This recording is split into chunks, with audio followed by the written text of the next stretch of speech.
Boa noite, pessoal. Então, o segundo ano, né, do que nós estamos estudando no segundo ano sobre controle de temperatura, tá? Então, este vídeo ele vai ser feito um upload dele para o YouTube e para vocês assistirem eu coloco o link do canal no WhatsApp e no Classroom, tá? Então, nós estaremos falando, eu só vou ter que mostrar para vocês a apostila do controle de temperatura que tem no ferro, né, no chuveiro, no forno, no fogão, no seu forno, né, no micro-ondas, na geladeira, e no motor do carro, entre outras máquinas. E uma das coisas que nós iremos estudar é por que precisa controlar a temperatura, tá? Então, só um instante para nós vermos a apostila, tá?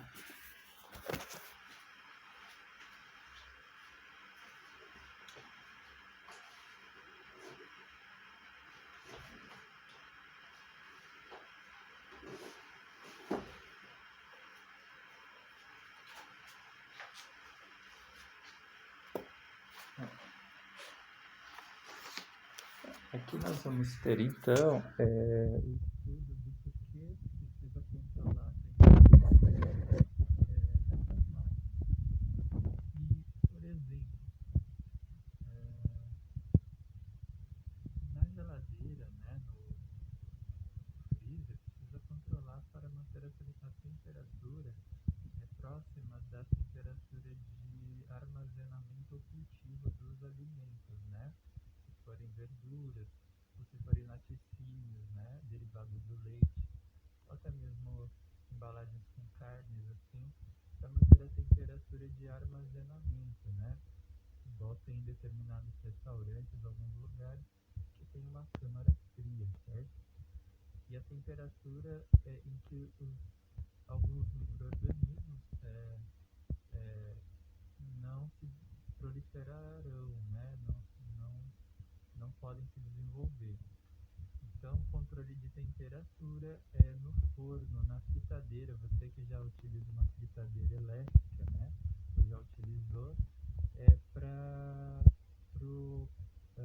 fritura de pães, carnes, né? Frangos, a determinados alimentos, né? Na sua temperatura. E no micro-ondas é igual, certo? E o motor do carro, né, que ele funciona por volta de 100 graus Celsius, né, não pode esquentar porque o motor ele está ligado a fios, né, do motor de partida, onde você liga a chave, e fios do motor, né, que estes fios eles começam na bateria, né, eles estão ligados na bateria, e da bateria os fios eles são ligados, conectados aos cilindros do motor para dar a partida. Uma parte da energia elétrica é feita uma corrente elétrica para acender a mistura dentro do tanque, né, para enviar uma fagulha, uma faísca elétrica para fazer a combustão, né, da gasolina, do álcool dentro do tanque, certo? E a bateria ela é alimentada, né, fornecida pelo alternador, que os eixos dele estão ligados às engrenagens, né, ao, ao motor, né, ao próprio motor. Então, quando dá a partida no motor, as engrenagens do motor elas começam a se mover, né? E tem uma correia ligada a elas que está ligada ao alternador e faz o eixo do alternador girar. O alternador gera uma corrente elétrica e a corrente é enviada para a bateria. Da bateria é enviada para a parte de cima do tanque, do cilindro, para fazer a faísca, né? E a temperatura tem que ficar sob controle para não esquentar, né? Porque senão a combustão começa a ficar a aumentar e os fios ali perto não podem aquecer, né? Então a gente utiliza fios com alto ponto de fusão para eles ficarem ali sem fundir, né? Sem derreter ou superaquecer, o que poderia causar fogo, né? Incêndio. E nos prédios e nas nossas casas é igual, temos os disjuntores, que são bitolas, né? São chaves que estão ligadas aos fios e elas têm um valor nominal de corrente elétrica. Acima da corrente nominal, os disjuntores desarmam. O que eles vão fazer? Eles vão desarmar o circuito, ou seja, abre e não recebe corrente elétrica. O eletrodoméstico, por exemplo, que você está ligado nele, né? Ele não recebe corrente elétrica. Então, dependendo do valor da bitola dos fios condutores e dos disjuntores, né? Os disjuntores, eles ficam no começo dos fios que eles são puxados da caixa de energia até o aparelho aí da sua casa. E os disjuntores ficam no começo dos circuitos. No começo dos circuitos. Tudo bem? E para o aparelho estar nas especificações dele, né? Tem a lâmpada tem as suas especificações, a geladeira, a TV, o chuveiro, o ferro de passar, a fritadeira, o micro-ondas, né? A lavadora de roupas. E para os aparelhos receberem uma corrente, uma tensão e estarem na potência nominal deles, né? Os disjuntores estão ali para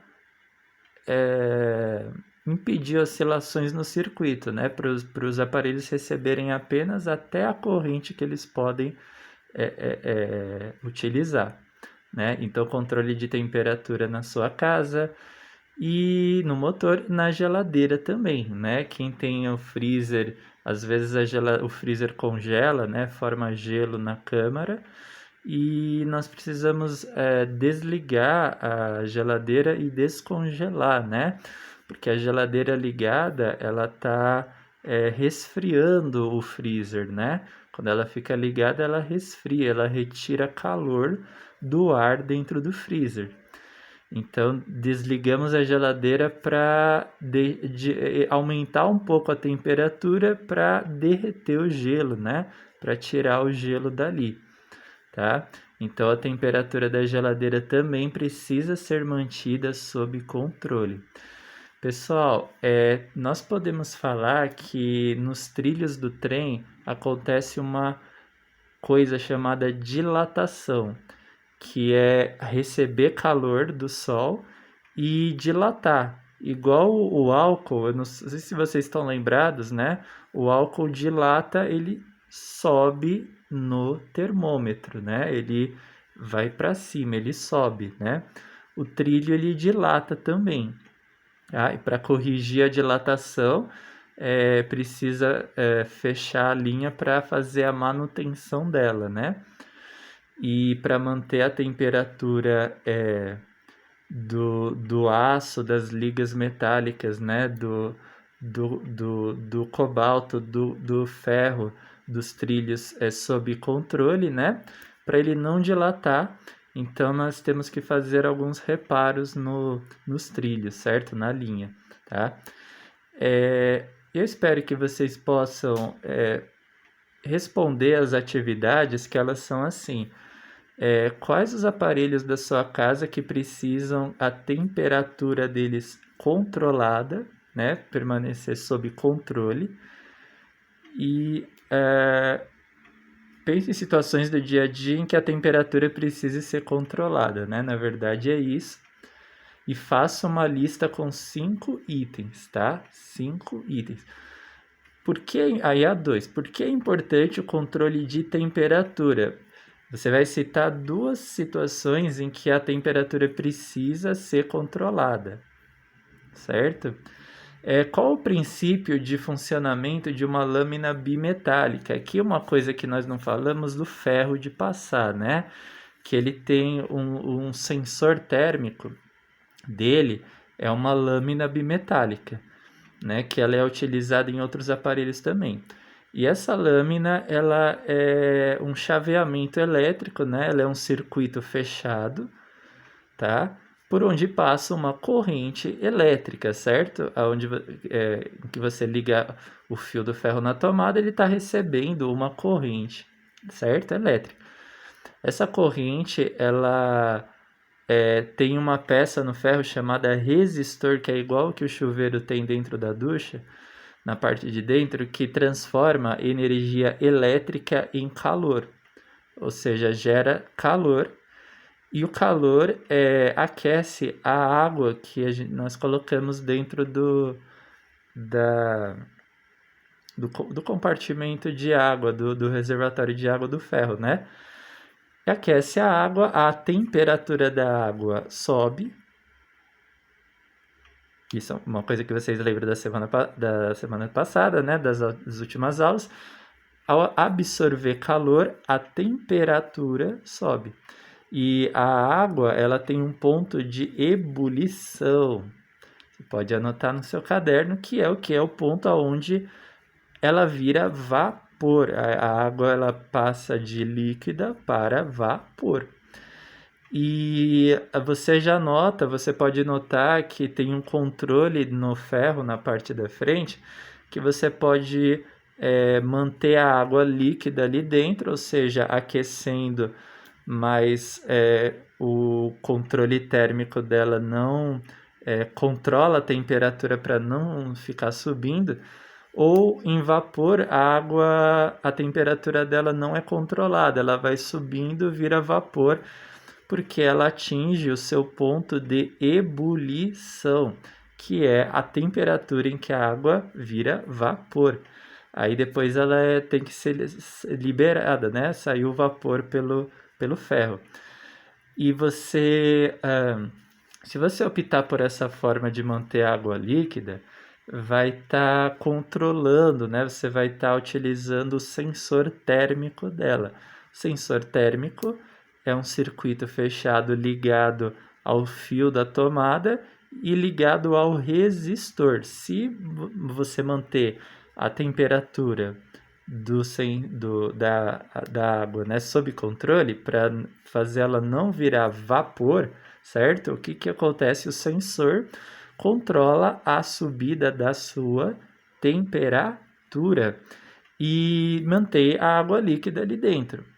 Então, a água está absorvendo calor aumenta a temperatura dela, mas ela não vira vapor.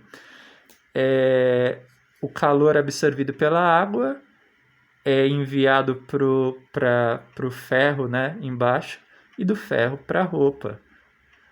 Tudo bem?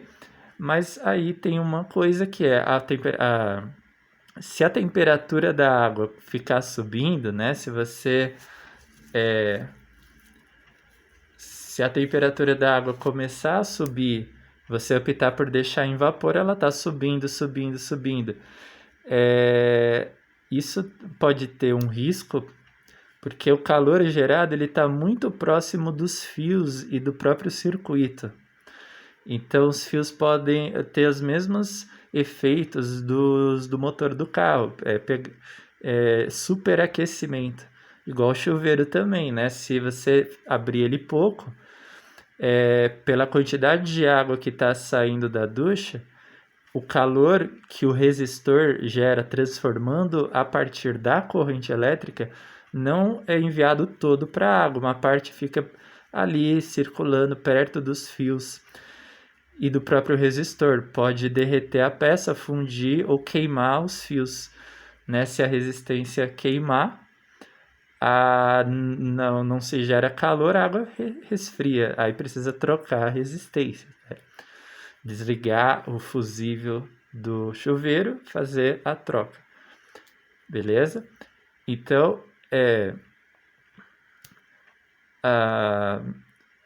nós temos que tomar cuidado com o calor, com a temperatura que você põe. Se você põe na temperatura 4, né, do chuveiro, vai começar, a do Lorenzetti vai começar a gerar calor, porque a potência deste chuveiro é alta, né? certo? Para quem puder olhar isso na etiqueta do chuveiro, são 7.500 watts, tá? 7.500 watts de potência para aquecer a água. Então, esse calor ele pode acabar não sendo fornecido para a água e ficar perto dos fios, superaquecer, né? Você está sobrecarregando o circuito, inclusive com a própria temperatura 4, porque ele vai estar retirando energia da chave de 220 na temperatura 4, não utilizando calor, né, deixando ele próximo dos fios, e pode fazer uma sobrecarga no fio, né, causando que o disjuntor desarme e superaquecer os fios, e enfim, dependendo da potência do chuveiro, né, pode gerar outras coisas, né, dependendo do estado dos fios, um curto-circuito, né, se os fios já estiverem ali sem trocar, enfim, né, você não viu isso do chuveiro e superaqueceu os fios, deu um curto-circuito, entrou uma quantidade de energia elétrica maior do que a que os fios podem receber e causa um superaquecimento nos fios, né? Pode pegar fogo ou uma sobrecarga, gerar um curto-circuito ou queimar os fios, né? Desarmar o disjuntor, queimar o resistor e causar outros danos, né? E para sua própria casa, tá? Dependendo da potência do aparelho. Então a gente precisa manter a temperatura sob controle no forno quando está cozinhando, no micro-ondas? Sim, né, pessoal? A lâmina bimetálica, ela é o alarme do ferro de passar. É um sensor térmico dele.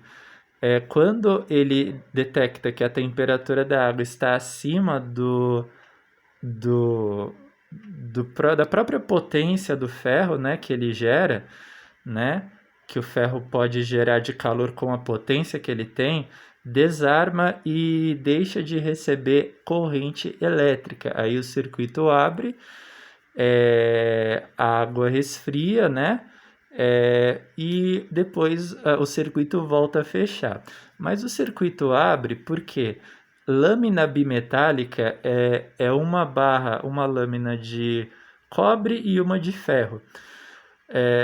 Veja que são substâncias diferentes, esses metais, não é? O ferro, ele tem um coeficiente de dilatação mais alto.